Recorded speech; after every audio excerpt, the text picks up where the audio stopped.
les tempêtes ne sont pas là pour faire des dégâts. Certaines sont là tout simplement pour nettoyer ton chemin, pour nettoyer ta vie. Je discutais avec mon inspiration, aka ma soeur aînée. On parlait d'une situation qu'on traverse en ce moment en famille et je lui ai dit, et j'ai lu cette citation-là dans un livre, je pense que j'ai dû la capturer en 2020, par la fin 2020. Et quand on discutait dans la situation, ce membre de la famille traverse, en fait, ça a résonné en moi.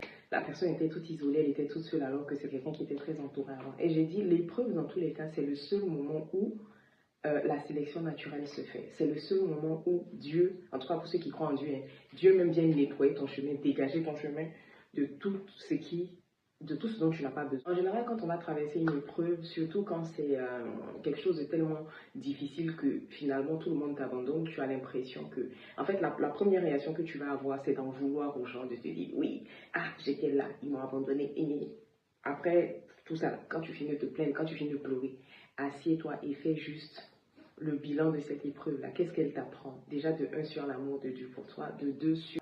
Comment on peut dire ça? Comment est-ce que tes relations avec les autres étaient saines? Est-ce que vos relations étaient réellement saines? Est-ce que ces personnes-là étaient avec toi pour toi ou pour ce que tu leur apportais? Est-ce que ces personnes-là étaient là juste pour profiter de ton aura? Parce que ça aussi, on n'en parle pas souvent. Donc, la tempête n'est pas forcément quelque chose qui vient pour te tuer, pour te briser, mais pour que tu puisses mieux te rassembler après. Pour que tu puisses rester avec des personnes qui méritent vraiment de demeurer dans ta vie. Pour que tu puisses faire le tri, assainir tes liens avec les gens, mais surtout toi-même aussi te prendre au sérieux parce que des fois quand on est trop dans le bonheur ou dans des situations qui ne sont pas trop inquiétantes, on s'oublie, on se laisse aller en cours de route et l'épreuve est là justement pour nous permettre de nous recentrer. Donc, je ne sais pas ce que tu traverses aujourd'hui, maman, mais mets-toi en tête que ce que tu es en train de traverser aujourd'hui, là, c'est pas forcément tout détruire sur son passage. Non, tu vas t'en relever, mais il faut tirer les leçons de ça et surtout, regarde quelle sélection naturelle Dieu est en train de faire dans ta vie à travers cette épreuve-là.